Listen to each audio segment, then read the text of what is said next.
ನಮಸ್ಕಾರ ಫ್ರೆಂಡ್ಸ್. ಭಾಗ್ಯಲಕ್ಷ್ಮಿ ಇಂದಿನ ಸಂಚಿಕೆ ಅಂದರೆ 27ನೇ ತಾರೀಕಿಂದು.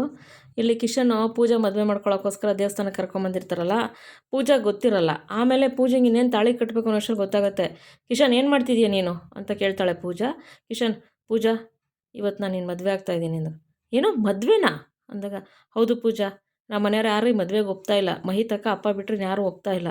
ಅದರಿಂದ ನಾವು ಇವಾಗ ಮದುವೆ ಆಗಿಲ್ಲ ಅಂದರೆ ಇನ್ನು ಜೀವನ ಪೂರ್ತಿ ನಾವು ಮದುವೆ ಆಗೋಕ್ಕೆ ಸಾಧ್ಯನೇ ಇಲ್ಲ ಪೂಜಾ. ಅದರಿಂದ ಪೂಜಾ ನಾನು ಮದುವೆ ಆಗ್ತಾಯಿದ್ದೀನಿ.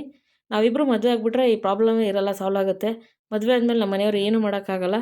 ಅದಕ್ಕೆ ನಾನು ನಿನ್ನ ಮದುವೆ ಆಗ್ತಿದ್ದೀನಿ ಪೂಜಾ ಅಂತ ಅಂದಾಗ, ಆಮೇಲೆ ಇನ್ನೇನು ತಾಳಿ ಕಟ್ಟೋಕೋಬೇಕು. ಪೂಜಾ ಕಿಶನ್ ಕೈ ತಳ್ಳಿಬಿಟ್ಟು ಹಾರಕ್ಕೆ ಎಸಿತಾಳೆ. ಕಿಶನ್, ನೀನು ಏನು ಮಾಡ್ತಾಯಿದ್ದೀಯ ಅಂತ ಗೊತ್ತಿದೆಯಾ ನಿನಗೆ? ಮದುವೆ ಅಂದರೆ ಸುಮ್ಮನೆ ಅಂತ ತಿಳ್ಕೊಂಡಿದ್ಯಾ ನೀನು? ಎರಡು ಮನೆಯವ್ರು ಒಪ್ಪಬೇಕು ಕಣೋ, ಎರಡು ಮನೆಯವ್ರು ಒಪ್ಪಿದ್ರೆ ಮಾತ್ರ ಮದುವೆ ಆಗೋದು ಅಂತ ಅಂದ್ಬಿಟ್ಟು ಪೂಜೆ ಹೇಳ್ತಾಳೆ. ಇಲ್ಲ ಪೂಜಾ, ನಮ್ಮ ಮನೆಯವ್ರು ಒಪ್ಪೋಕ್ಕೆ ಎಂದಿಗೂ ಸಾಧ್ಯ ಇಲ್ಲ. ನಾನು ಹೇಳ್ದಂಗೆ ಮಹಿತಕ್ಕ ಅಪ್ಪ ಬಿಟ್ಟರೆ ಯಾರೂ ಒಪ್ಪಿಲ್ಲ. ಆದಿ ಅಣ್ಣ, ಅತ್ತೆ, ಕನ್ನಿಕಾ ಯಾರಿಗೂ ಇಷ್ಟ ಇಲ್ಲ ನೀನು ಮದುವೆ ಆಗ್ತಾ ಇರೋದು. ಅದರಿಂದ ಅಂದೆ. ಇಷ್ಟ ಇಲ್ಲ ಅಂದರೆ ಒಪ್ಸೋಣ ಕಣೋ ಕಿಶನ್ ಅಂತ ಅಂದ್ಬಿಟ್ಟು ಅಂತಾಳೆ. ಆಗಲ್ಲ ಪೂಜಾ, ಅವ್ರಿಗೆ ಎಷ್ಟೇ ಕನ್ವಿನ್ಸ್ ಮಾಡೋರು ಅವ್ರು ಕನ್ವಿನ್ಸ್ ಆಯ್ತಿಲ್ಲ ಅಂದಾಗ, ಕಾಯೋಣ ಕಣೋ ಅಂತ ಅಂತಿರ್ತಾಳೆ. ಅಷ್ಟರಲ್ಲಿ ಈ ಕಡೆ ಏನಾಗುತ್ತೆ, ಭಾಗ್ಯ ಇಲ್ಲಿ ದೇವಸ್ಥಾನದ ಹತ್ರ ಎಲ್ಲರೂ ಪೂಜೆ ಮಾಡ್ತಿರ್ತಾರೆ. ಅವ್ರನ್ನೆಲ್ಲ ಹೋಗಿ ಪೂಜಾ ಫೋನಲ್ಲಿ ಇಟ್ಕೊಂಡು ಕೇಳ್ತಾ ಇರ್ತಾಳೆ, ಈ ಹುಡುಗಿನ ಎಲ್ಲರೂ ನೋಡಿದ್ರ, ಈ ಹುಡುಗಿನ ಎಲ್ಲಾದರೂ ನೋಡಿದ್ರ ಅಂತ. ಅವ್ರು ಯಾರೂ ನೋಡಿಲ್ಲ ಅಂತ ಅಂತಾರೆ. ಅವಾಗ ಭಾಗ್ಯ ಬಂದು ಕುಸುಮ ಹತ್ರ, ಅತ್ತೆ ಅವ್ರು ಯಾರೂ ನೋಡಿಲ್ಲ ಅಂತಿದ್ದಾರೆ ಅತ್ತೆ ಅಂತ ಅಂದ್ಬಿಟ್ಟು ಅಂದಾಗ, ಇವಳು ಕನಿಕಾ ಮೀನಾಕ್ಷಿ ಇಬ್ಬರು ಅಲ್ಲಿಗೆ ಬಂದು, ಭಾಗ್ಯ, ನಾಟಕ ಆಡ್ತಿದ್ಯೇನೆ ನೀನು? ತಂಗಿನ ಓಡಿಸ್ಬಿಟ್ಟು ಮದುವೆ ಮಾಡ್ಕೊ ಅಂತ ಹೇಳ್ಬಿಟ್ಟು ಇಲ್ಲಿ ಏನು ಗೊತ್ತಿಲ್ಲದ ಥರ ನಾವು ಹುಡ್ಕೋ ಥರ ನಾಟಕ ಆಡ್ತಿದ್ದೇನೆ. ನಿನ್ನ ನಾಟಕ ಎಲ್ಲ ನನಗೆ ಗೊತ್ತಿಲ್ಲ ಅಂತ ತಿಳ್ಕೊಬೇಡ ಕಣೆ ನೀನು ಅಂತ ಹೇಳ್ಬಿಟ್ಟು ಇವಳು ಕನಿಕಾ ಹೇಳ್ತಾಳೆ. ಅವಾಗ ಕುಸುಮರು, ಕನಿಕಾ, ನೀನೇನು ಮಾತಾಡ್ತಿದ್ಯಾ ಗೊತ್ತಿದೆಯಾ? ನಾವ್ಯಾಕೆ ನಾಟಕ ಮಾಡಬೇಕು ಇಷ್ಟಕ್ಕೂ ಅಂದಾಗ, ನಿಮ್ದು ಅದೇ ತಾನೇ ಕೆಲಸ, ದುಡ್ಡುಗೋಸ್ಕರ ಏನು ಬೇಕಾದ್ರೂ ಮಾಡೋರ ತಾನೇ ನೀವು, ಅದರಿಂದ ಇದೆಲ್ಲ ನಾಟಕ ಎಲ್ಲ ನಿಮ್ಮದೇ ಅಂತ ಗೊತ್ತು ಅಂದಾಗ, ಕನಿಕಾ ನೀನು ಜಾಸ್ತಿ ಮಾತಾಡ್ತಿದ್ಯಾ ಅದು ಮೀರಿ ಅಂತ ಅಂದ್ಬಿಟ್ಟು ಕುಸುಮರು ಹೇಳ್ತಾರೆ. ಮೀನಾಕ್ಷಿ, ಏನು ಮಾತಾಡ್ತಿರೋದು, ಇರೋದು ಹೇಳ್ತಾ ಇರೋದು. ನಿಮ್ಮ ಮನೆ ನಿಮ್ಮ ಭಾಗ್ಯ ಏನೋ ಅವಳ ತಂಗಿ ಏನೋ ಅಂತೆಲ್ಲ ನಮಗೆ ಚೆನ್ನಾಗಿ ಗೊತ್ತಿದೆ ನಾವು ಮಾತಾಡ್ತಿರೋದು, ಗೊತ್ತಿಲ್ಲದಲ್ಲ ಏನೋ ಮಾತಾಡ್ತಿಲ್ಲ. ಅಷ್ಟಲ್ದಲ್ಲೇ ಇವಳು ತಂಗಿ ನಮ್ಮ ಕಿಶನ್ನ ಓಡಿಸ್ಕೊಂಡು ಬಂದಿದ್ದಾಳ ಮದುವೆ ಆಗೋಕ್ಕೆ, ಓಡ್ಬಂದು. ಅದು ಹೆಂಗ್ರಿ ಮೀನಾಕ್ಷಿ ನೀವು ಹೇಳ್ತಿದ್ದೀರಾ ಕಿಶನ್ನ ನಮ್ಮ ಪೂಜೆ ಓಡಿಸ್ಕೊಂಬಂದ್ಲು ಅಂತ? ನಿಮ್ಮ ಕಿಶನ್ನೇ ನಮ್ಮ ಪೂಜೆನ ಕರ್ಕೊಂಬಂದಿರ್ಬೋದಲ್ವಾ? ಏನೇ ಆದರೂ ನಿಮ್ಮ ಪೂಜೆ ಬಂದಿದ್ದಾಳಲ್ವಾ ಅಂತ ಅಂದ್ಬಿಟ್ಟು ಮೀನಾಕ್ಷಿ ವ್ಯಂಗ್ಯವಾಗಿ ಹೇಳ್ತಾರೆ. ನೋಡ್ರಿ ಮೀನಾಕ್ಷಿ, ಇದೆಲ್ಲ ಮಾತಾಡೋದು ಸರಿಗಿಲ್ಲ ಅಂತ ಅಂದ್ಬಿಟ್ಟು ಕುಸುಮಾಳ ಅಷ್ಟರಲ್ಲಿ ಆದಿ ಬಂದು, ಇಲ್ಲಿ ಜಗಳ ಆಡ್ಕೊಂಡು ನಿಂತ್ಕೊತೀರಾ, ಮುಂದೆ ಇದಾದ್ರೂ ನೋಡ್ತೀರಾ ನೀವು? ಜಗಳ ಆಮೇಲೆ ಆಡೋರಂತೆ, ಬನ್ನಿ ಫಸ್ಟು ಹುಡ್ಕೋಣ ಅಂತ ಹೇಳ್ಬಿಟ್ಟು ಹೋಗ್ತಾ ಇರ್ತಾರೆ. ಅಷ್ಟರಲ್ಲಿ ಒಬ್ಬರಪ್ಪ ಆ ಕಡೆಯಿಂದ ನಡ್ಕೊಂಬರ್ತಿರ್ತಾರೆ. ಮಹಿತರು ಅವ್ರಿಗೆ ಹೋಗಿ ಫೋನಲ್ಲಿ ಫೋಟೋ ತೋರಿಸ್ಬಿಟ್ಟು, ಸರ್ ಈ ಹುಡುಗಿನಿಲ್ಲ ನಾನು ನೋಡಿದ್ದೀರಾ ಅಂದಾಗ, ಈ ಹುಡುಗಿನ ನಾನು ನೋಡಿದ್ದೀನಿ ಅಂತ ಹೇಳ್ತಾರೆ. ಅಯ್ಯಪ್ಪ, ಹೌದಾ ಸರ್, ಎಲ್ಲಿ ನೋಡಿದ್ದೀರಾ ಅಂತ ಅಂದಾಗ, ನೀವೆಲ್ಲ ಯಾರು?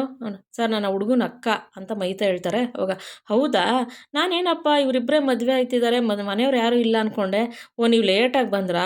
ಟ್ರಾಫಿಕ್ ಜಾಮ್ ಆಗಿತ್ತಾ ನಿಮಗೆ ಅಂತ ಅಂದ್ಬಿಟ್ಟು ಅಯ್ಯಪ್ಪ ಕೇಳ್ತಾರೆ. ಸರ್ ಎಂಥದೋ ಒಂದು ಆಗಿತ್ತು ಸರ್, ಎಲ್ಲಿ ಸರ್ ಇವ್ರು ಹೇಳಿ ಸರ್ ಅಂತ ಅಂದ್ಬಿಟ್ಟು ಮಹಿತ ಕೇಳ್ತಾರೆ. ಅವಾಗ ಅಯ್ಯಪ್ಪ, ಓಹೋ, ನೀವು ಇಷ್ಟು ಫಾಸ್ಟಾಗಿರೋರು ನೋಡಿದ್ರೆ ನೀವು ಮದುವೆ ಮಾಡೋಕ್ಕೆ ಬಂದಿಲ್ಲ, ಮದುವೆ ನಿಲ್ಸೋಕೆ ಬಂದಿದ್ದೀರಾ? ಹಾಗಾದ್ರೆ ನಾನು ಹೇಳಲ್ಲ ಅವರೆಲ್ಲವ್ರೆ ಅಂತ ಅಂದ್ಬಿಟ್ಟು ಅಯ್ಯಪ್ಪ ಹೇಳ್ತಾರೆ. ಅವಾಗ ಆದಿ ಬಂದು ಅಯ್ಯಪ್ಪನಿಗೆ, ಹೇಳ್ತೀಯಾ ಒಂದು ಬಿಡ್ಲ ಅಂತ ಕೈ ಎತ್ತುತ್ತಾರೆ. ಅಷ್ಟಲ್ಲ ಅಯ್ಯಪ್ಪ, ಸರ್ ಬೇಡ ಸರ್, ಹೊಡಿಬೇಡಿ, ಅವರು ಗರ್ಭಗುಡಿಲಿದ್ದಾರೆ ಸರ್ ಇಬ್ಬರು ಅಂತ ಹೇಳ್ಬಿಟ್ಟು ಹೇಳ್ತಾರೆ. ಸರಿ ಓಕೆ ಸರ್, ಥ್ಯಾಂಕ್ಸ್, ಫಸ್ಟ್ ಹೇಳ್ಬೇಕಲ್ವ ನೀವು, ಸಾರಿ ಅಂತ ಹೇಳ್ತಾನೆ ಆದಿ. ಅವಾಗ ಎಲ್ಲರೂ ಗರ್ಭಗುಡಿ ಹತ್ರ ಓಡಿ ಬರ್ತಾರೆ. ಇಲ್ಲಿ ಗರ್ಭಗುಡಿ ದೇವ್ರ ಗರ್ಭಗುಡಿ ಮುಂದೆ ಏನಾಗ್ತಿರುತ್ತೆ, ಇವು ಪೂಜಾ ತಾಳಿ ಕಿತ್ತು ಬಿಸಾಕಿರ್ತಾಳಲ್ವ, ಕಿಶನ್ ಅವಳನ್ನ ಕನ್ವಿನ್ಸ್ ಮಾಡೋಕ್ಕೆ ನೋಡ್ತಾ ಇರ್ತಾನೆ. ಇಲ್ಲ ಪೂಜಾ, ನಾವು ಮದುವೆ ಆಗಲೇಬೇಕು, ನಾನು ಹೇಳ್ದಂಗೆ ನಾವು ಇವತ್ತು ಮದುವೆ ಆಗಿಲ್ಲ ಅಂದರೆ ಯಾವತ್ತೂ ಮದುವೆ ಆಗೋಕ್ಕೆ ಸಾಧ್ಯನೇ ಇಲ್ಲ. ನನ್ನ ಮಾತು ಕೇಳು, ಇದೊಂದು ಸತಿ ಸುಮ್ಮನೆ ಇದ್ಬಿಡು, ತಾಳಿ ಕಟ್ಟಿಸ್ಕೊ ನೀನು, ಸರಿ ಹೋಗುತ್ತೆ ಅಂದಾಗ, ಇಲ್ಲ ಕಿಶನ್, ನನಗೆ ಬೇಡ, ಈಗಾಗಲೇ ನಮ್ಮ ಅಕ್ಕನಿಗೆ ಇದು ಗಂಡನ ಬಿಟ್ಟೋಳು ಅನ್ನೋ ಪಟ್ಟ ಇದೆ ಕಿಶನ್, ಈಗ ನಾನು ಓಡೋಗಿ ಮದುವೆ ಆಗೋಳು ಅನ್ನೋ ಪಟ್ಟ ನನಗೆ ಬೇಡ ಅಂತ ಅಂತಿರ್ತಾಳೆ. ಅಷ್ಟರಲ್ಲಿ ಆಲ್ರೆಡಿ ಇವ್ರ ಮನೆಯವರೆಲ್ಲ ಬಂದು ಅಲ್ಲಿ ನಿಂತಿರ್ತಾರೆ. ಆದರೆ ಪೂಜಾಗಾಗಲಿ ಕಿಶನ್ಗಾಗಲಿ ಅದು ಗೊತ್ತಿರಲ್ಲ. ಆವಾಗ ಕಿಶನ್ ಪೂಜಾ ಮಾತಾಡ್ತಾ ಇರ್ತಾರೆ. ನಾವು ಮಿಡ್ಲ್ ಕ್ಲಾಸ್ ಜನ ಕಿಶನ್, ನಿಮ್ಮಂಗೆ ಸಾವುಕಾರಲ್ಲ. ನೀವು ದೊಡ್ಡ ಕಾಂಪೌಂಡಲ್ಲಿರೋ ಜನ, ನಾವು ಸಣ್ಣ ಪುಟ್ಟ ಮನೆ ಒಂದು ವಠಾರದಲ್ಲಿರೋ ಜನ ಕಿಶನ್. ನಿಮ್ಮ ಮನೆ ಮುಂದೆ ಕಾರ್ ಬಂದು ನಿಂತ್ಕೊಳ್ಳುತ್ತೆ ಹೊಸ್ಲು ಮುಂದೆ, ಆದರೆ ನಾವು ಹೊಸ್ಲು ದಾಟ ಆಚೆಗೆ ಹೋಗ್ಬೇಕು ನಡ್ಕೊಂಡು ಎಲ್ಲದಕ್ಕೂ. ನಮ್ಮಪ್ಪ ಕಿಶನ್, ನಮ್ಮಪ್ಪ ಇದ್ದಾರಲ್ಲ, ನಮ್ಮಪ್ಪ ಏನೇ ತರಬೇಕಾದ್ರೂ ಏನೇ ಮಾಡಬೇಕಾದ್ರೂ ಒಂದು ಏನು ಕೆಲ್ಸಕ್ಕೆ ಹೋಗ್ಬೇಕಾದ್ರೂ ನಮ್ಮಪ್ಪ ಆಚೆ ಹೋಗ್ಬೇಕು ನಡ್ಕೊಂಡು, ಅಲ್ಲಿ ಜನಗಳ ಮಧ್ಯೆ ನಡ್ಕೊಂಡು ಹೋಗ್ಬೇಕು ನಮ್ಮಪ್ಪ. ಅವಾಗ ಈ ಮನುಷ್ಯನ ಅವಳು ಓಡೋದ್ಲು ಇವನ ಮಗಳು ಓಡೋದವಳು ಮದುವೆ ಆಗಿದ್ಲು. ಆ ಓಡೋದವಳು ಅಪ್ಪ ಕಣೋ ಇವನು ಅಂತ ಅಂದಿದ ತಕ್ಷಣ ನಮ್ಮಪ್ಪ ಎಷ್ಟು ತಲೆ ಬಗ್ಗಿಸ್ಬೇಕಲ್ಲಿ. ನಮ್ಮಪ್ಪ ಮರ್ಯಾದೆಗೋಸ್ಕರ ಕಾಲದಿಂದ ಬದುಕಿದ್ದಾರೆ ಕಿಶನ್. ನಮ್ಮಪ್ಪನ ಮರ್ಯಾದೆ ತೆಗಿಯೋಕ್ಕೆ ನನಗಿಷ್ಟ ಇಲ್ಲ. ಇಷ್ಟಕ್ಕೂ ನಾನು ಭಾಗ್ಯನ ತಂಗಿ ಕಿಶನ್. ಆಲ್ರೆಡಿ ನಮ್ಮ ಅಕ್ಕನಿಗೆ ಒಂದು ಪಟ್ಟ ಇದೆ, ಗಂಡ ಬಿಟ್ಟಿರೋಳು ಅಂತ. ನಮ್ಮ ಅಕ್ಕ ಕಷ್ಟಪಟ್ಟು ಜೀವನದಲ್ಲಿ ಎಂತೆಂಥ ಕಷ್ಟ ಎಲ್ಲ ಎದುರಿಸಿ ಮುಂದೆ ಬಂದು ನಿಂತಿದ್ದಾಳೆ ಕಿಶನ್. ಅವಳ ಜೀವನದಲ್ಲಿ ಎಲ್ಲ ಸ್ಯಾಕ್ರಿಫೈಸ್ ಮಾಡ್ಕೊಂಬಿಟ್ಟಿದ್ದಾಳೆ. ತನ್ನ ಮನೆ ಮಕ್ಕಳು ಅತ್ತೆ ಮಾವ ಅಂತ ಹೇಳ್ಬಿಟ್ಟು ನನ್ನನ್ನು ಅಷ್ಟೇ ಚೆನ್ನಾಗಿ ಬೆಳೆಸಿದ್ದಾಳೆ. ಎಲ್ಲದಕ್ಕಿಂತ ಹೆಚ್ಚಾಗಿ ನನ್ನ ಅಕ್ಕನ ಮರ್ಯಾದೆ ತೆಗಿಯೋಕ್ಕೆ ನನಗಿಷ್ಟ ಇಲ್ಲ ಕಿಶನ್. ಅವಳು ನನ್ನನ್ನು ಆಡಿಸಿ ಬೆಳೆಸಿರೋಳು. ನಾಳೆ ದಿವಸ ನಿನ್ನ ತಂಗಿ ಓಡೋದ್ಲಂತಂದರೆ ನನ್ನ ಅಕ್ಕ ಎಷ್ಟು ತಲೆ ಬಗ್ಗಿಸ್ಬೇಕು. ಈಗಲೇ ನನ್ನ ಅಕ್ಕ ಕುಗ್ಗೋಗ್ಬಿಟ್ಟಿದ್ದಾಳೆ ಕಣೋ. ಅವಳು ಇನ್ನೂ ಕುಗ್ಸೋಕ್ಕೆ ನನಗಿಷ್ಟ ಇಲ್ಲ. ನಮ್ಮ ಮನೆಯವ್ರನ್ನ ಯಾವತ್ತೂ ಅವಮಾನ ಮಾಡೋಕ್ಕೆ ನನಗಿಷ್ಟ ಇಲ್ಲ ಕಣೋ ಕಿಶನ್. ನಾವು ಯಾವತ್ತೂ ಆ ಥರ ಎಲ್ಲ ನಾನು ಅವಮಾನ ತಡ್ಕೊಳಕ್ಕಾಗಲ್ಲ. ಅಂದರೆ ಪೂಜಾ ನನ್ನ ಮಾತು ನೀನು ಯಾಕೆ ಕೇಳ್ತಾಯಿಲ್ಲ, ನೀನು ಏನೇನೋ ಹೇಳ್ತಾ ಇದೆಯಲ್ಲ. ನಾನು ಏನು ಹೇಳ್ತಾ ಇಲ್ಲ ಕಿಶನ್. ನಾನು ಹೇಳ್ತಾ ಇರೋದು ಏನಕ್ಕೆ ಗೊತ್ತಾ, ನಾವು ಮಿಡ್ಲ್ ಕ್ಲಾಸ್ ಜನ ಕಿಶನ್. ನಿಮ್ಮಂಗೆ ಸಾಹುಕಾರರಲ್ಲ, ದೊಡ್ಡ ದೊಡ್ಡ ಕಾಂಪೌಂಡ್ ಮನೇಲಿ ಇರೋರಲ್ಲ. ಹೇಳಿದ್ನಲ್ಲ, ಮಿಡ್ಲ್ ಕ್ಲಾಸ್ ಜನ. ನಾವು ಜನದ ಮಧ್ಯೆ ಬದುಕೋರು. ನಾವು ಒಂದು ಗಲ್ಲಿ ಒಂದು ವಠಾರದಲ್ಲಿ ಬದುಕೋರು. ನಾವು ಜನದ ಮಧ್ಯೆ ಬದುಕಬೇಕಾದ್ರೆ ಜನಕ್ಕೋಸ್ಕರ ನಾವು ಅಂಜಲೇಬೇಕು, ಎದುರ್ಕೊಳ್ಳೇಬೇಕು. ನನಗೆ ನಮ್ಮ ಅಕ್ಕನಿಗೆ ಬಂದಿರೋ ಪಟ್ಟನೇ ಸಾಕು ಕಿಶನ್. ನನಗೆ ಆ ಪಟ್ಟ ಬೇಡ. ನಮ್ಮ ಅಕ್ಕ ಏನೂ ತಪ್ಪು ಮಾಡ್ದಲೆ ಜೀವನದಲ್ಲಿ ಎಲ್ಲ ಕಷ್ಟಪಟ್ಟು ಒಂದು ತಪ್ಪು ಮಾಡಿಲ್ಲ ನಮ್ಮ ಅಕ್ಕ. ಅಂಥ ತಪ್ಪಿಲ್ದವಳಿಗೇನೆ ಜನ ಪಟ್ಟ ಕಟ್ಟಿದ್ದಾರೆ. ನಾನು ಇಂಥ ಬಂದು ನಿನ್ನ ಜೊತೆ ತಪ್ಪು ಮಾಡಿಬಿಟ್ರೆ ಇನ್ನೂ ಪಟ್ಟ ಕಟ್ಬಿಡ್ತಾರೆ. ಆದರೆ ನಮ್ಮಪ್ಪ ನಮ್ಮಮ್ಮ ತಲೆ ಬಗ್ಸೋಕ್ಕೆ ನಾನು ಯಾವತ್ತೂ ಬಿಡಲ್ಲ ಕಿಶನ್. ಅಂದಾಗ ಪೂಜಾ ನಮ್ಮ ಮನೆಯವ್ರಿಗೆ ಮದುವೆಗೆ ಒಪ್ತಾ ಇಲ್ಲ ಪೂಜಾ, ಅರ್ಥ ಮಾಡ್ಕೊ. ಒಪ್ಸೋಣ ಕಿಶನ್, ಕಾಯೋಣ ಅಂದರೆ ಅದು ಆಗಲ್ಲ ಪೂಜಾ. ಅಂದರೆ ಯಾಕಾಗಲ್ಲ ಕಿಶನ್? ಇವಾಗ ನಾವು ಒಂದು ಊರಿಗೆ ಹೋಗ್ಬೇಕು ಅಂದಾಗ ಆ ಊರು ಬಸ್ ಮಾತ್ರ ಹತ್ತಬೇಕು ಕಿಶನ್. ನಾವು ಬೇಗ ಹೋಗ್ಬೇಕು ಅಂತ ಯಾವುದೋ ಊರು ಬಸ್ ಹತ್ಬಿಟ್ಟು ಹೋಗಿ ನಾವು ಊರು ಮುಟ್ಟೋಕ್ಕಾಗಲ್ಲ. ಯಾವುದೋ ಬೇರೆ ಊರಿಗೆ ಹೋಗಿ ಸೇರ್ಕೊಂಡ್ಬಿಡ್ತೀವಿ. ಅವಾಗ ನಮ್ಮೂರು ಬಸ್ ಬರೋವರೆಗೂ ನಾವು ಕಾಯಲೇಬೇಕು, ನಮ್ಮ ಊರಿಗೆ ಹೋಗಬೇಕು. ಅದರಿಂದ ನಾವು ಕಾಯೋಣ ಕಿಶನ್, ಒಪ್ಸೋಣ. ಮನೆಯವ್ರನ್ನೆಲ್ಲ ಒಪ್ಸಿ ನಾವು ಮದುವೆ ಆಗೋಣ, ಆವಾಗಲೇ ಸರಿ. ನಾವು ಹಿಂಗೆ ಓಡೋಗಿ ಮದುವೆ ಆಗಿಬಿಟ್ರೆ ಏನು ಪ್ರಯೋಜನ? ನೀನೇ ಯೋಚನೆ ಮಾಡು ಅಂದಾಗ ಇಲ್ಲ ಪೂಜಾ, ನಮ್ಮ ಮನೇಲಿ ಒಪ್ತಾ ಇಲ್ಲ ಅಂತ ಹೇಳ್ತಾ ಇದ್ದೇನೆ. ಬೇಡ ಬಿಡೋ ಕಿಶನ್, ಒಪ್ಸೋಣ, ಕಾಯೋಣ ಕಣೋ. ಅವ್ರು ಒಪ್ಪೋರ್ಗೂ ಕಾಯೋಣ. ಅವ್ರು ಒಪ್ಪಿದ್ಮೇಲೆ ನಾವು ಮದುವೆ ಆಗೋಣ. ಬೇಡ ನನಗೆ ಈಗಲೇ ನನಗೆ ನೀನು ಓಡಿಸ್ಕೊಂಡು ಹೋಗಿದ್ದೀನಿ, ದುಡ್ಡಿಂದ ಬಿದ್ದಿದ್ದೀನಿ, ನಾ ಪಟ್ಟ ಬಂದ್ಬಿಟ್ಟಿದ್ದೆ ಆಗಲೇ. ಇನ್ನೂ ಪಟ್ಟ ತೊಗೊಳಕ್ಕೆ ನನಗಿಷ್ಟ ಇಲ್ಲ. ಯಾವುದೇ ಕಾರಣಕ್ಕೂ ಈ ಮದುವೆ ನಾನು ಮಾಡ್ಕೊಳ್ಳಲ್ಲ. ನಮ್ಮ ಮನೆಯವ್ರ ಮರ್ಯಾದೆ ತೆಗಿಯಲ್ಲ. ನನ್ನ ಅಕ್ಕ ಭಾಗ್ಯ ನನ್ನನ್ನು ಸಾಕಿದ್ದಾಳೆ. ಅವಳು ಮರ್ಯಾದೆಗೆ ಯಾವತ್ತು ಕುಂದು ಬರೋಂಗೆ ನಾನು ನಡ್ಕೊಳ್ಳಲ್ಲ. ಬೇಡವೇ ಬೇಡ ನನಗೆ ಈ ಮದುವೆ ಅಂತ ಅಂದ್ಬಿಟ್ಟು ಪೂಜಾ ತಿರುಗ್ತಾಳೆ. ಅಷ್ಟರಲ್ಲಿ ಅವರಪ್ಪ ಪೂಜಾರಪ್ಪ ವಿಠಲಣ್ಣವರು ಶಭಾಷ್ ಮಗಳೇ ಅಂತಾರೆ. ಅವಾಗ ಅಪ್ಪ ಅಂತಾಳೆ. ಶಭಾಷ್ ಮಗಳ, ಇಷ್ಟೊತ್ತಕ್ಕ ನೀನು ಮಾತಾಡಿದೆಲ್ಲ ನಾನು ಕೇಳಿಸ್ಕೊಂಡೆ ಕಣಮ್ಮ. ನಾನು ನಿಜವಾಗ್ಲೂ ನಿನ್ನಂಥ ಮಗಳು ಸಿಗೋಕ್ಕೆ ನಾನು ಪುಣ್ಯ ಮಾಡಿದ್ದೀನಿ ಕಣಮ್ಮ. ನಿಜವಾಗ್ಲೂ ನೀನು ನನ್ನ ಮಗಳ, ಇಷ್ಟು ತಿಳ್ಕೊಂಡಿದ್ದೆ, ಇಷ್ಟು ವಿವೇಕ, ಇಷ್ಟು ಬುದ್ಧಿ ಇದೆ ಕಣೆ ನಿನಗೆ. ನಿಜವಾಗ್ಲೂ ಖುಷಿ ಆಯಿತು ನಿನ್ನ ನನ್ನ ಮಗಳಾಗಿರೋದಕ್ಕೆ ಅಂತ ಅಂದ್ಬಿಟ್ಟು ಅವರಪ್ಪ ಖುಷಿ ಪಡ್ತಾರೆ. ಅವಾಗ ಅಪ್ಪ ಅಂತ ಮುಂದೆ ಬರ್ತಾಳೆ. ಅವಾಗ ಭಾಗ್ಯಕ್ಕನ್ನು ತಪ್ಕೊಂಡು ಅಕ್ಕ ಅಂತಾಳೆ. ಪೂಜಾ, ಎಷ್ಟು ತಿಳ್ಕೊಂಡಿದ್ಯಾ ನೀನು ಅಂತ ಅಂದ್ಬಿಟ್ಟು, ನನ್ನ ಮುದ್ದು ಬಂಗಾರಿ ಕಣೆ ನೀನು ಅಂತಾಳೆ ಭಾಗ್ಯ. ಅವಾಗ ಕುಸುಮವರು, ಪೂಜಾ ನೀನು ಯಾರು ಹೇಳಿ ಎಷ್ಟೇ ಆಗಲಿ ನನ್ನ ಸೊಸೆ ಭಾಗ್ಯನ ತಂಗಿ. ನೀನು ಸಂಸ್ಕೃತ ಸಂಪ್ರದಾಯ ಎಲ್ಲ ಚೆನ್ನಾಗಿ ಕಲ್ತಿದ್ಯಾ. ಕೆಲವ್ರಿಗೆ ಅದು ಅರ್ಥ ಆಗಿಲ್ಲ, ಏನೇನೋ ಮಾತಾಡ್ತಾರೆ ಬಾಯಿಗೆ ಬಂದಂಗೆ. ನನ್ನ ಸೊಸೆ ಯಾವತ್ತಿದ್ರೂ ಕರೆಕ್ಟಾಗಿ ಸಂಸ್ಕೃತ ಸಂಪ್ರದಾಯ ಥರ ಬೆಳೆದಿರೋಳು. ಅವಳಿಗೆ ಪ್ರತಿಯೊಂದು ಯಾರ್ಯಾರಿಗೆ ಹೆಂಗೆ ಗೌರವ ಕೊಡಬೇಕು ಅನ್ನೋದು ಗೊತ್ತಿದೆ. ಅವಳು ಬೆಳೆಸಿರೋ ಹುಡುಗಿ ಕಣೆ ಪೂಜಾ ನೀನು. ಅದನ್ನು ತಿಳ್ಕೊಬೇಕು ಜನಗಳು ಅಂತ ಮೀನಾಕ್ಷಿಗೆ ಕುಸುಮಾರ್ ಸರಿಯಾಗಿ ತಿರುಗೇಟ್ ಕೊಡ್ತಾರೆ. ಅವಾಗ ಮೀನಾಕ್ಷಿ ಮುಖ ಪೆಚ್ಚಾಗಿ ತಲೆ ಬಗ್ಸ್ಕೊಂಡು ನಿಂತ್ಕೊತಾರೆ. ಆವಾಗ ಕಿಶನ್ ಅಲ್ಲೇ ದೂರದಲ್ಲಿ ನಿಂತಿರ್ತಾರೆ. ಆವಾಗ ಅಷ್ಟರಲ್ಲಿ ಇವರೇನು ಹೇಳ್ತಾರೆ, ಕುಸುಮರ ಮೀನಾಕ್ಷಿಗೆ ವ್ಯಂಗ್ಯವಾಗಿ ಮಾತಾಡಿರ್ತಾರಲ್ವ. ಅಷ್ಟರಲ್ಲಿ ಭಾಗ್ಯವರೆಲ್ಲ ತಬ್ಕೊಂಡು ಖುಷಿಪಟ್ಟು, ಅವಾಗ ಭಾಗ್ಯ, ಅಲ್ಲ ಪೂಜಾ ನೀನು ಎಷ್ಟು ಬೇಗ ನಮಗೆಲ್ಲ ಗಾಬರಿ ಮಾಡಿಬಿಟ್ಟಿದೆ. ಇಲ್ಲ ಕಣೆ ಅಕ್ಕ, ನಾನು ಇದರಲ್ಲಿ ಏನೂ ತಪ್ಪಿಲ್ಲ, ನನಗೆ ಇದೆಲ್ಲ ಗೊತ್ತಿಲ್ಲ ಕಣೆ ಅಕ್ಕ ಅಂದಾಗ, ನನಗೆ ಗೊತ್ತು ಕಣೆ ಪೂಜಾ ಇದರಲ್ಲಿ ನಿಂದೇನೂ ತಪ್ಪಿಲ್ಲ ಅಂತ. ಬಿಡೆ ಪರವಾಗಿಲ್ಲ ಅಕ್ಕ, ನೀನು ಸಾಕಿರೋಳು ಕಣೆ, ನಾನು ತಪ್ಪು ಮಾಡ್ತೀನೇನೆ ಅಂತಂದಾಗ ಖುಷಿ ಆಯಿತು ಕಣೆ ಪೂಜಾ ನೀನು ನೋಡ್ಬಿಟ್ಟು ನನಗೆ ಅಂದಾಗ, ಆವಾಗ ಧರ್ಮಣ್ಣವರು ಕುಸುಮಾರ ಯಜಮಾನರು, ಹ್ಯಾಟ್ಸ್ ಆಫು ಪೂಜಾ, ನಿನಗೆ ನಿಜವಾಗ್ಲೂ ಹ್ಯಾಟ್ಸ್ ಆಫು. ಇಷ್ಟು ಚಿಕ್ಕ ವಯಸ್ಸಿಗೆ ಎಷ್ಟು ತಿಳ್ಕೊಂಬಿಟ್ಟಿದ್ಯಾ ಕಂದ ನೀನು, ತುಂಬ ಖುಷಿಯಾಗೋಯ್ತು, ಹ್ಯಾಟ್ಸ್ ಆಫ್ ಕಂದ ನಿನಗೆ ಅಂತಾರೆ. ಥ್ಯಾಂಕ್ಸ್ ಮಾವ ಅಂತಾಳೆ ಪೂಜಾ.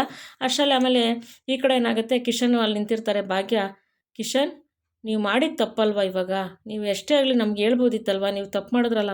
ಇಲ್ಲ ಭಾಗ್ಯವರೇ, ನಾನೇನು ತಪ್ಪು ಮಾಡಿಲ್ವಲ್ಲ. ಅಲ್ಲ ನೀವು ಈ ಥರ ಮಾಡಿದ್ದು ಅಂತ ಅಂದಾಗ, ಇಲ್ಲ ಭಾಗ್ಯವರೇ ನಿಮಗೆ ಗೊತ್ತಿಲ್ಲ ನಮ್ಮ ಮನೇಲಿ ಏನು ನಡೀತಾ ಇದೆ ಅಂತ. ನಮ್ಮ ಮನೇಲಿ ಮಹಿತಕ್ಕ ಅಪ್ಪ ಬಿಟ್ಟರೆ ಈ ಮದುವೆಗೆ ಯಾರೂ ಒಪ್ತಾ ಇಲ್ಲ. ಈವನ್ ಆದಿ ಅಣ್ಣಾಗಲಿ, ನಮ್ಮ ಅತ್ತೆ ಮೀನಾಕ್ಷಿ ಅವರಾಗಲಿ, ಕನ್ನಿಕಾಗಲಿ, ಪೂಜಾ ಮಿಡ್ಲ್ ಕ್ಲಾಸ್ ಫ್ಯಾಮಿಲಿಯವಳು, ದುಡ್ಡುಗೋಸ್ಕರ ನೀನು ಹಿಂದೆ ಬಿದ್ದಿದ್ದಾಳೆ. ನಮ್ಮ ಮನೆ ಡಿವೈಡ್ ಮಾಡ್ತಾಳೆ, ಬರೀ ದುಡ್ಡು ಆಸ್ತಿಗೋಸ್ಕರ ಅವಳು ಬರ್ತಿದ್ದಾಳೆ. ಮಿಡ್ಲ್ ಕ್ಲಾಸ್ ಜನ ಹಂಗೆ ಹಿಂಗೆ ಅಂತೆಲ್ಲ ಪೂಜೆ ಬಗ್ಗೆ ಇಲ್ದಿದ್ದೆಲ್ಲ ಮಾತಾಡಿದ್ದಾರೆ. ಅದರಿಂದ ಪೂಜಾ ಏನು ಅಂತ ಪ್ರೂವ್ ಮಾಡೋಕ್ಕೋಸ್ಕರ ನಾನು ಇದು ಮಾಡಿದ್ದು. ಅದೇ ಅಣ್ಣ, ಅತ್ತೆ ಈ ಉಪವಾಸ ಮಾಡ್ಕೊಂಡು ಕೂತಿದ್ರಲ್ಲ, ಮದುವೆ ಆದರೆ ನಾನು ಹೆಣ ಬೀಳುತ್ತೆ ಅಂತ. ಈಗ ಪೂಜಾ ಏನು ಅಂತ ಗೊತ್ತಾಯ್ತಾ? ಪೂಜಾ ಸರಿಗಿಲ್ಲ, ಅವ್ರ ಫ್ಯಾಮಿಲಿ ಸರಿಗಿಲ್ಲ ಅಂತ ಒತ್ತಿ ಒತ್ತಿ ಒತ್ತಿ ಹೇಳ್ತಿದ್ರಲ್ಲ, ಪೂಜೆ ಏನು ಅಂತ ಗೊತ್ತಾಯ್ತಾ ನಿಮಗೆ? ನಾನು ಪೂಜೆನ ಅಷ್ಟು ಇಷ್ಟಪಡ್ತಾ ಇದ್ದೀನಿ. ಅವಳು ನನ್ನನ್ನು ಅಷ್ಟು ಇಷ್ಟಪಡ್ತಾಳೆ. ಅವಳ ಪ್ರೀತಿ ಯಾವತ್ತೂ ನನ್ನ ಮೇಲೆ ಕಮ್ಮಿ ಆಗೋಲ್ಲ. ನನ್ನ ಪ್ರೀತಿನೂ ಯಾವತ್ತೂ ಅವಳ ಮೇಲೆ ಕಮ್ಮಿ ಆಗೋಲ್ಲ. ಆದರೆ ಪೂಜಾ ಏನು ಅಂತ ನಿಮ್ಗೆ ಇವಾಗ ಗೊತ್ತಾಯ್ತಾ? ನಾನೇ ಕರ್ಕೊಂಡೋಗಿ ಬಾ ಮದುವೆ ಆಗೋಣ ಅಂತ ಕರಿತಿದ್ರು, ಅವಳು ಬರ್ತಾಯಿಲ್ಲ. ಆಸ್ತಿಗೋಸ್ಕರ ಆಗಿದ್ರೆ ಅವಳು ನಾನು ಮದುವೆ ಆಗ್ತಿದ್ಲು ಇವಾಗ. ಅದು ನಿಮ್ಗೆ ಅರ್ಥ ಆಗಲಿಲ್ಲಲ್ವಾ? ಈಗಾದ್ರೂ ಪೂಜಾ ಬಗ್ಗೆ, ಪೂಜಾ ಫ್ಯಾಮಿಲಿ ಬಗ್ಗೆ ಏನು ಅಂತ ಫಸ್ಟು ತಿಳ್ಕೊಳ್ಳಿ ನೀವು. ಈಗಲೂ ತಿಳ್ಕೊಳ್ಳಿಲ್ಲ ಅಂದರೆ ನಾನೇನು ಮಾಡೋಕ್ಕಾಗಲ್ಲ ಅಂತ ಹೇಳ್ಬಿಟ್ಟು ಕಿಶನ್ ಹೇಳ್ತಾನೆ. ಆಮೇಲೆ ಅವರೆಲ್ಲರೂ ಮುಖ ನೋಡ್ಕೊಂಡು ತಲೆ ಬಗ್ಗಿಸ್ಬಿಡ್ತಾರೆ ಆದಿಯವರೆಲ್ಲನೂ. ಆವಾಗ ಇವಳೇನು ಮಾಡ್ತಾಳೆ, ಇವಳು ಕನ್ನಿಕಾ ಇದ್ದಾಳಲ್ಲ, ಇವಳು ಸಾಮಾನ್ಯದ ಕನ್ನಿಕಾ ಅಲ್ಲ ಇವಳು. ಆದಿ ಹತ್ರ ಬಂದು, ಬ್ರೋ ಇದೆಲ್ಲ ನೀನು ನಂಬೇಡ ಬ್ರೋ, ಈ ಭಾಗ್ಯ ಪೂಜೆಗೆ ಈ ಥರನೇ ಮಾತಾಡು, ಈ ಥರನೇ ಓಡೋಗು, ಈ ಥರನೇ ಹೇಳಿರು, ನೀನು ಒಳ್ಳೆಯವಳಾಗು ಅಂತ ಹೇಳ್ಕೊಟ್ಟಿರ್ತಾಳೆ. ಇದರೆಲ್ಲ ಇವಳದೇ ಮಾಸ್ಟರ್ ಪ್ಲ್ಯಾನ್ ಬ್ರೋ ಅಂತ ಅಲ್ಲೂ ಬಂದು ಮಾತಾಡ್ತಿರ್ತಾಳೆ ಈ ಕನ್ನಿಕಾ. ಅವಾಗ ಆದಿ ಏನೂ ಮಾತಾಡೋಕ್ಕಾಗ್ದಲೇ ನಿಂತಿರ್ತಾರೆ. ಈ ಕಡೆ ತಾಂಡವ್ ಮನೇಲಿ ಏನಾಗುತ್ತೆ, ತಾಂಡವ್ ಒಂದು ಪ್ರಾಜೆಕ್ಟ್ ರೆಡಿ ಮಾಡಿರ್ತಾರಲ್ಲ, ಅವರು ಇನ್ವೆಸ್ಟರ್ನ ಹುಡುಕಿರ್ತಾರೆ.